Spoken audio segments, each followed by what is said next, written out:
Obsession is everywhere. How's this? I can't make any sense out of those commercials for Obsession. A horror movie which manages to capture the public's attention so well and to become both a general audience and critical darling is a rarity. And so, given I myself can't stop thinking about how fucking good this movie is, I must yell into the void about it here. For money! I wish for $1 billion. And you shall listen, because you too have the obsession. I feel like Pennywise's gay, less talented cousin right now. Horror as a genre tends to get a bad rep. So much so that we needed the elevated horror subgenre, cited as being popularized by A24 movies such as Hereditary and Midsommar, to justify enjoying them. Well, it's elevated horror. What does that mean, elevated horror? You know, it's like scary, but with complex emotional and thematic underpinnings. That sounds kind of boring to me. No, you see, these are highbrow affairs with themes and such. They're not the lowbrow slashers of the 80s, where annoying teenagers get murdered and we cheer. Never mind that even B-movie trash heaps can offer plenty of insight into popular culture and a lot of fun, but whatever. But horror as a genre is a particularly useful vehicle for discussing hot-button issues, transforming complex discussions into more palatable proxies that can help us to process how the world itself is actually a goddamn horror movie and we're all stuck here. Don, the hardest thing in this world is to live in it.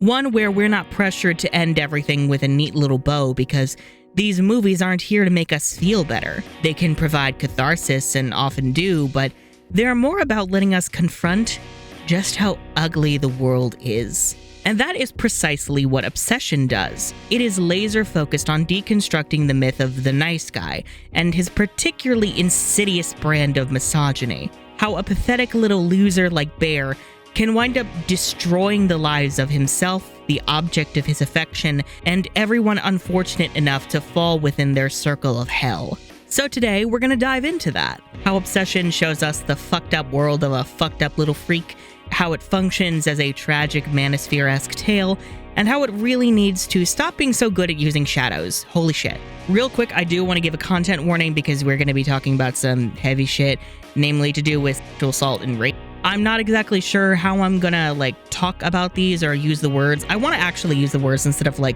unalive or grape, because I feel like that undermines the severity of these issues. But at the same time, I'm also I have bills I need to pay also.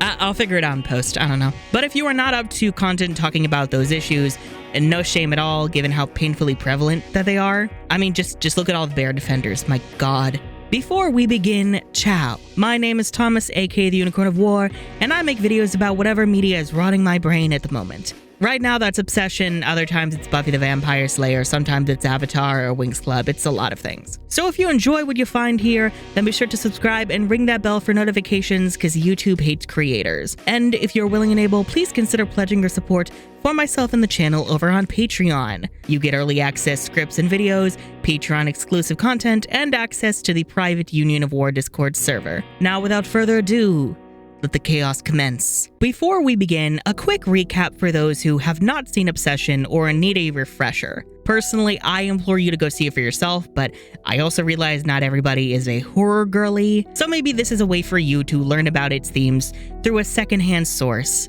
Still not ideal, I still really want you to go see it, but I get it. So Obsession follows Bear, short for Baron, but also a reference to the, would you prefer a man or a bear challenge, who is this little nerd loser in love with his friend Nikki. Their friend group also includes local dickbag douche Ian and cool art girl Sarah. They all work at a music store owned by Sarah's father, and also have some kind of regular game night at a nearby bar. I'm still not really sure what it is, but it looks fun. Bear's life is kinda meh at the moment. He lives in an apartment that used to belong to his grandmother before she passed, and he hasn't bothered updating it to his liking. Likewise, he still hasn't gotten rid of all her medication, which he left easily accessible to his cat, who gobbles it up and dies while he's out. How did you get into these? I mention this because the passivity on Bear's part is going to be relevant later. So Bear is afraid to ask Nikki out, and his friend Ian is not helping, as he continually tells Bear to not be sincere because sincerity is gay, and instead tells him to neg Nikki with a nickname used to bully her back in high school. Be playfully mean with her. Bring up Freaky Nikki. You know she's sensitive about that. Hey, remember when you used to get bullied, everybody called you Freaky Nikki? I really don't like you. When Nikki loses her crystal necklace, Bear tries to look for a replacement, but instead opts for a One-Wish Willow, a novelty toy supposedly able to grant the user one wish. Got that? One wish. Why do they complain? Because it does work and it like ruins their lives. Or they die or wish they were dead. Foreshadowing as a narrative device. Bear does not wind up giving Nikki the willow, though, after he crashes and burns in refusing to admit his feelings. Night, Freaky Nikki. Ew, don't call me that. You know I don't like that. Sorry. Do you like me? Because if you do, now's the time to tell me. I think we're good friends. Good. Good night. So then, Bear takes out his frustration on the toy, wishing that, quote, Nikki Freeman loved him more than anyone else in the fucking world. I wish Nikki Freeman loved me more than anyone in the fucking world. Hello. Immediately, Nikki's silhouette stares at him ominously from her porch light, and a sense of impending doom rolls in. I did just lose my cat, Bear. You lost your cat? Oh, wait. I mean, you lost your cat. I'm not Wait, what the fuck? Nikki, what the fuck? Are you okay? I'm acting so weird. Nikki begins acting erratically, claiming that her estranged father is dying to get Bear to take her to his apartment. My dad's dying. I'm so sorry. I just took one step inside my house and I couldn't. 12 seconds later. Her dad in Washington, she doesn't care about. It still hurts, I guess. I don't know. Despite her behavior, there are brief moments she breaks free, clearly terrified by what she's doing. What the fuck? Oh my god, I'm so sorry. Bear, however, is happy to go along with her fetching his dead cat out of the trash and turning it into an altar, so long as it means he gets the fantasy romance he's always wanted. We're supposed to like it. No, it's fucked up. Is that good? Ian tries to get through to Bear, mentioning how he learned from Sarah that Nikki only saw Bear as a friend before the spell. Bear uses his exact wording to test if Nikki is truly under a spell. You love me more than anyone in the world? Yes, more than anyone. It was at this moment that he knew. He fucked up. Then when he asks about whether Nikki lied about her father, she freaks the hell out in one of the most iconic scenes of the entire movie. Does your dad really have cancer? No. No, no, no, no, no, no, no, don't do that! I thought we were having a nice day! We are. Regardless, Bear immediately assaults Nikki in a scene where you can clearly see she is dissociating, and apparently even crying. Then why does it matter? Doesn't matter to me. Because Bear does not care about how she really feels if he can get the illusion of a relationship. He is a rapist. Nikki's weirdness continues to escalate. She refuses to sleep, saying she doesn't like her dreams, and this results in her watching Bear sleep from the corner of his room and screaming at random about him not loving her. I don't like my dreams. I feel like you don't love me as much as I do. Like it's not mutual. She even tapes the front door shut to try and keep Bear from leaving. And while he's at work, she stands there waiting for him to return, soiling herself again and again. Oh, and she also uses the dead trash cat to make a sandwich for Bear. Oh my god. Bear, are you okay? What does that mean? Inside joke. Bear tries calling the number on the One-Wish Willow box, not to cancel the wish, but to alter it. I was calling to see if there's a way I can alter a wish. Like to cancel your wish? No. It's okay to keep the. I just want to know if I can like alter it a little. He still wants Nikki to be hopelessly, madly in love with him, but he just wants her to act normally. Fuck her autonomy so long as she behaves herself. What a romantic. And only after learning he can't alter it, he asks for it to be canceled, but he can't. The wish will only stop when one of them dies. Just because you chose this for her doesn't make it less real. He also briefly hears the real Nikki screaming in eternal agony. She does this thing where she's like, freaks out.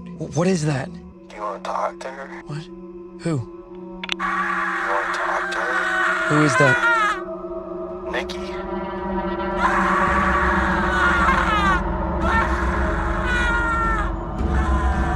want to speak to her?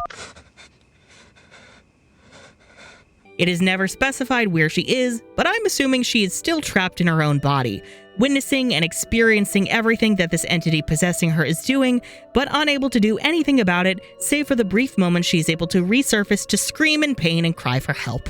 Ian invites Bear to a boys' night to test if he can go somewhere without Nikki. Of course, Nikki screams and cries when Bear suggests going somewhere without her. Ian invited me to a boys' night tonight. I can get dressed and go with you. Ian said it was a boys' night, so I think maybe I'll just go. Getting him to bring her along. Nikki scares the shit out of everybody with a dark, incestuous retelling of Hansel and Gretel. He would relent and choose to be inside me like he had many nights before. If not, I would fillet his meaty forearm, roll it like a stick of licorice, and insert the flesh between my legs. Flashback. Nikki said she just thought of you like her little brother, or, and she like friend-zoned you. End of flashback. A love only the branch of a willow tree could conjure. And her pulling Sarah away when their game prompts Bear to kiss her. Kiss the person on your left.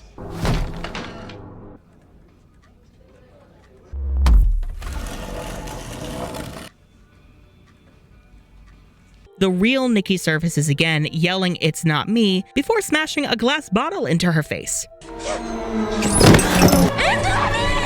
It's not me! Cursed Nikki refuses to get treated at the hospital, and later that night, as Bear sneaks out, the real Nikki begs for him to kill her. She's sleeping. It's me. Please don't wake her up. Just kill me. Bear's only response? What would be so bad? What's so bad about being with me? That's your response? You knew for so long that your wish worked and that Nikki doesn't want this and she is in agonizing eternal pain and now she's hurting herself at random, begging for it to stop, asking you to kill her, and your response is to be all pouty that she didn't throw herself at you pre-wish? Bear, you are evil. You are genuinely the most pathetic, low level of evil.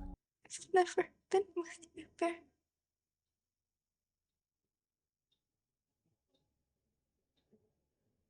Just kill me, please.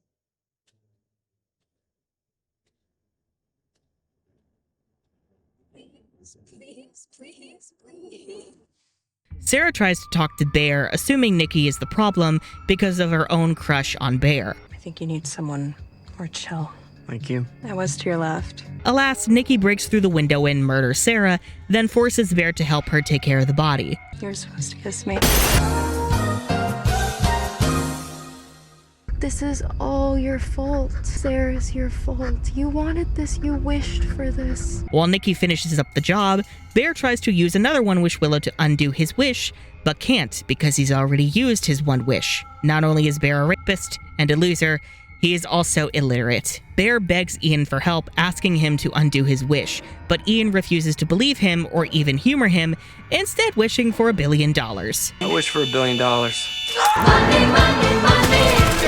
What a great friend. Bear tries to get Nikki to do the wish, only to find she has scalped Sarah's dead body and mutilated herself to resemble her. I need you to do something for me. I can't. You love me.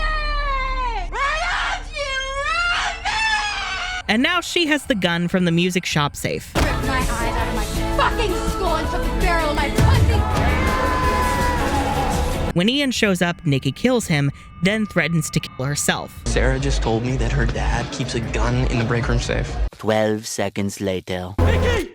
Wow. Are you serious? Dead serious.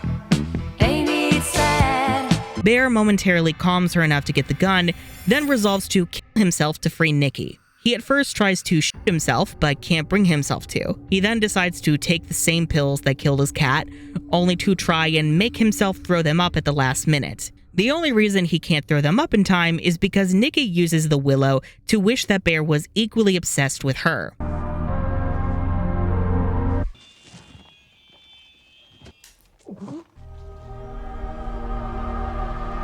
Karma's a bitch. For a moment, they are together in blissful obsession, only for the pills to kick in and kill Bear. That's too bad. Nikki then tries to kill herself with the gun, snapping out of the spell and breaking free right before she pulls the trigger.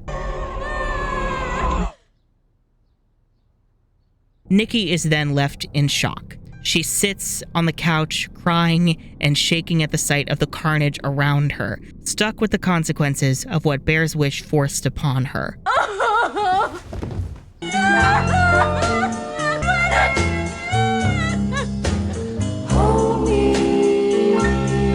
Give me just half a second. What the fuck? During the car ride before Bear's terrible, no good, very bad wish, Nikki talks about her writing project, a love story.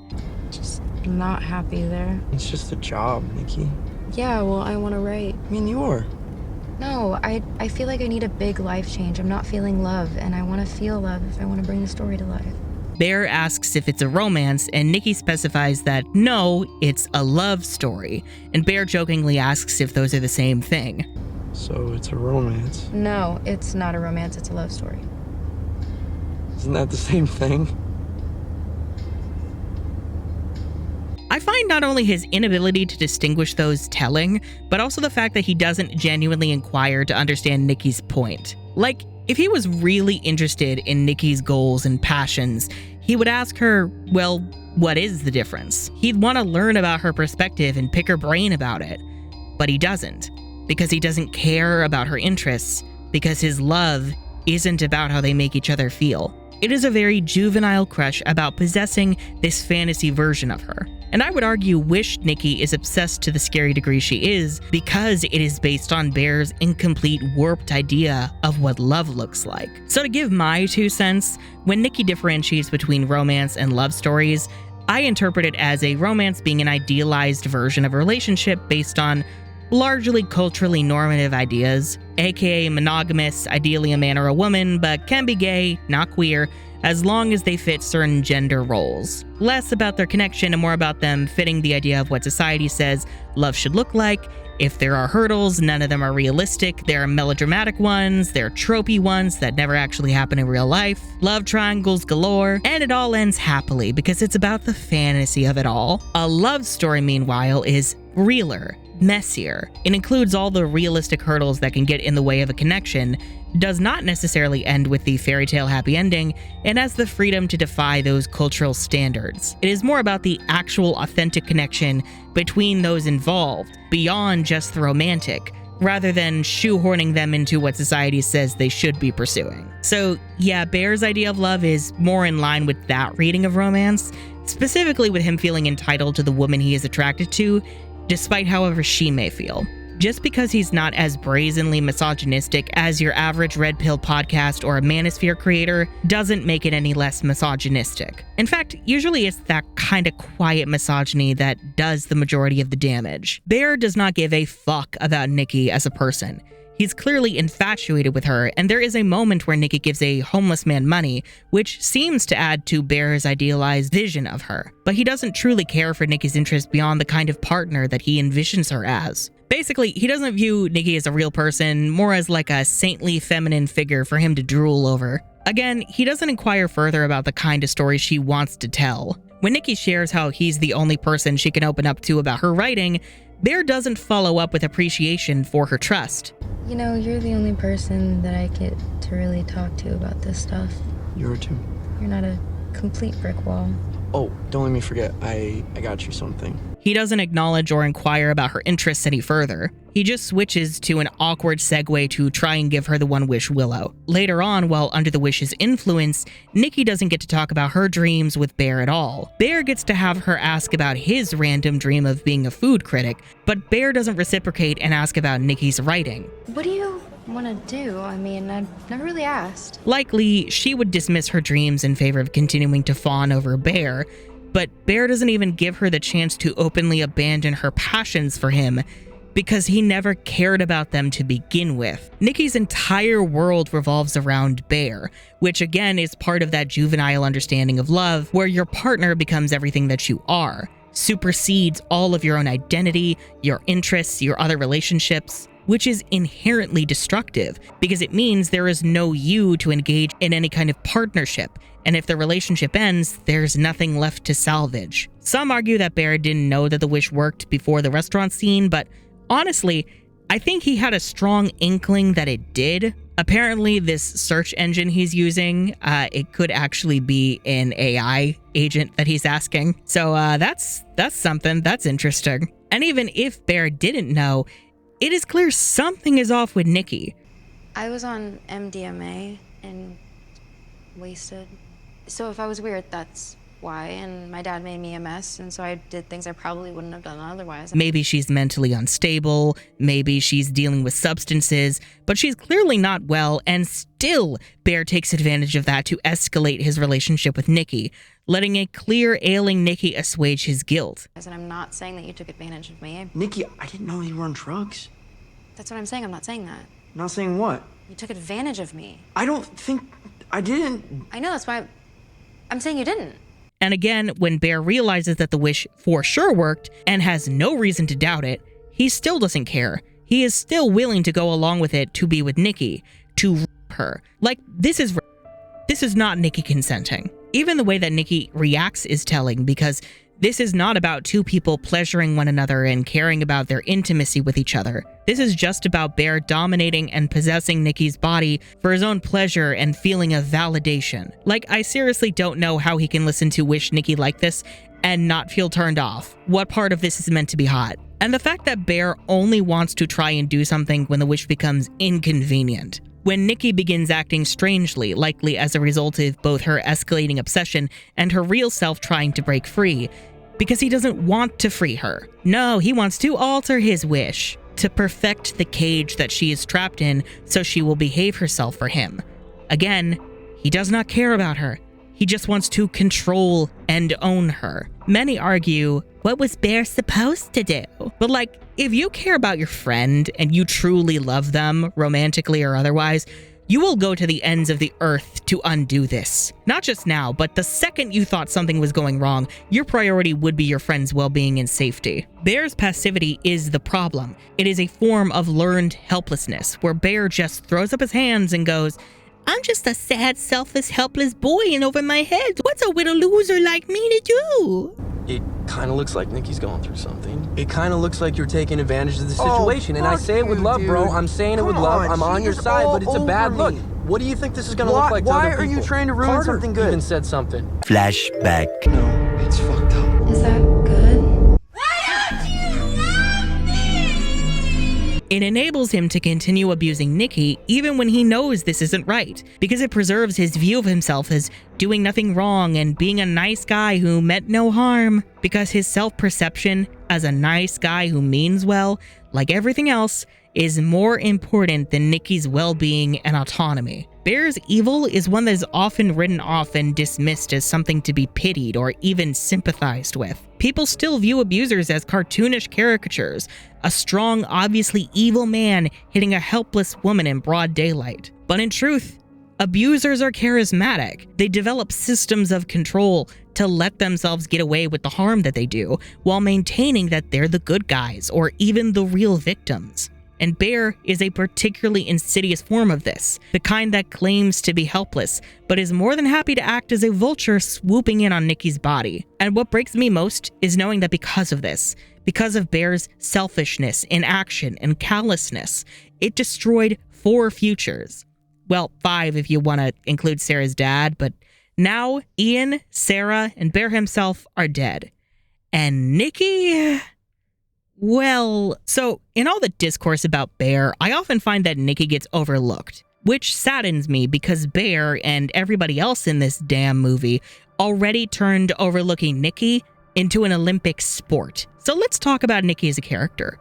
Who was she before the wish, and how the wish completely destroyed her life and her future? From what we see, Nikki seems to be a fun-loving, wonderful friend. So who's gonna dance when I sing Shady the whole joint? Who's gonna dance when I sing Shady? Sarah will sing, give me a G. What the fuck was that? She is affectionately teasing, which, yes, is different from negging, and calling her Freaky Nikki. I'll get a pina colada. Pina colada? Don't make fun of my drink. I like a man who's in touch with his feminine. Why is that feminine? I don't like the taste of the alcohol. Yeah, well, get your juice. One is playful jests between friends who trust and love each other, and they are not harmful. And the other is using something that is a known trauma point for Nikki. Be playfully mean with her. Bring up Freaky Nikki. You know she's sensitive about that. Hey, remember when you used to get bullied, everybody called you Freaky Nikki? It's like joking about your friend losing someone when they make it clear that it is a fresh, open wound for them. So Nikki doesn't take well when Bear negs her, and this is important because it is Nikki setting her boundaries and voicing how she feels when she is upset. Night, Freaky Nikki. Ew, don't call me that. You know I don't like that. Sorry. Relationships are about that kind of communication, which is full of friction. Bear wants to smooth that out so Nikki becomes subservient to his wishes and to his liking. But a real relationship includes all of those messy conflicts and road bumps, because that's how humans work. That is how relationships either break or become stronger. It forces you to become better at communicating and understanding others, and also better at understanding your own boundaries and what connections are worth maintaining. Otherwise, you get stagnation. You get the kind of brain worms that you see from people falling in love with sycophantic chatbots that never require you to grow or change. And I keep harping on it because it pains me so deeply, but I really, really wish that we got to learn more about the love story that Nikki was working on. I would love to know all about her writing projects, or why she loves writing in the first place.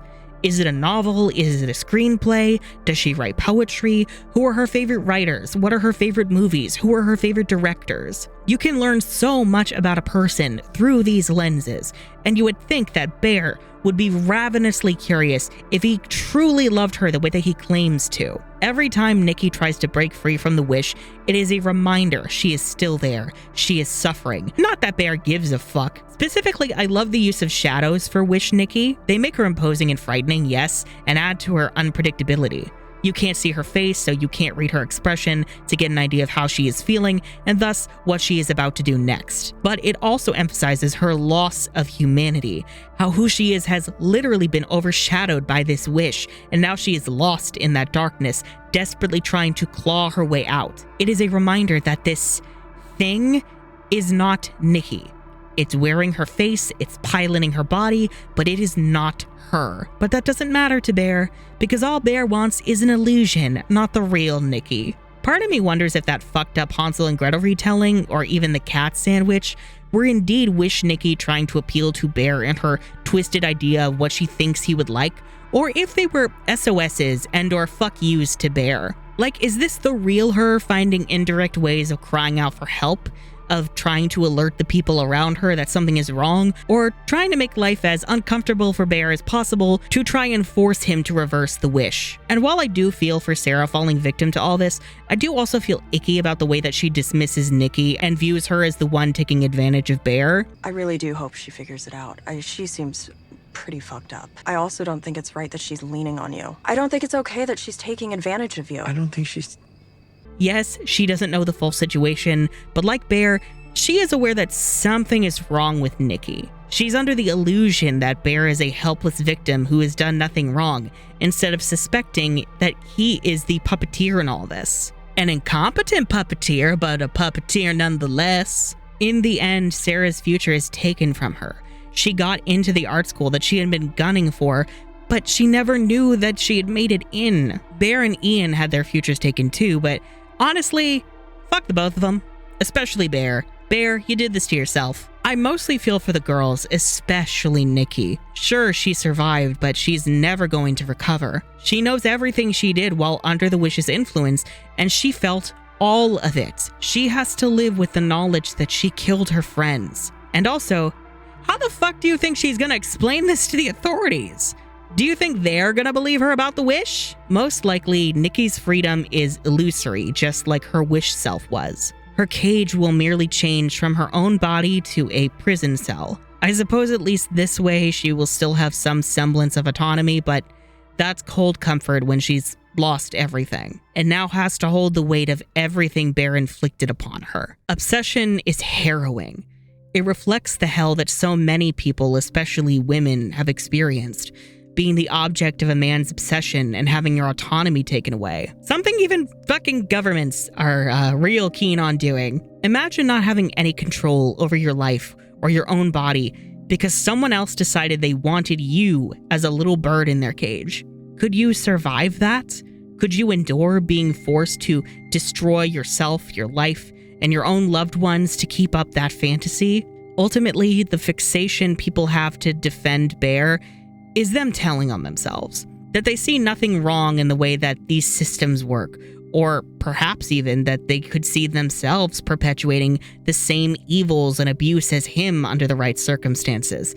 Hence why this problem still exists. There are so many wonderful videos and think pieces about obsession going around right now, but one of them that I saw likened this to an episode of Buffy the Vampire Slayer called Dead Things. I found a way to make it about Buffy. Hell yeah. Anyway, in this episode, a trio of lonely white nerd losers try to turn a woman into a sex slave. You bunch of little boys playing at being men? Well, this is not some fantasy. It's not a game, you freaks. It's rape. What? And when she breaks free, they accidentally kill her and try to cover it up, painting themselves as the real victims. And that came out in 2002. Mind you, this problem has been with us since the dawn of time, and isn't likely to go anywhere anytime soon, unfortunately. Likely, we're gonna have to keep having this same discourse over and over again, just slightly differently each time. But at least this way, obsession can serve as a litmus test to help us learn how to spot the bad ones. If only we didn't have to. I'm not feeling love, and I want to feel love if I want to bring the story to life. So it's a romance. No, it's not a romance, it's a love story. Isn't that the same thing?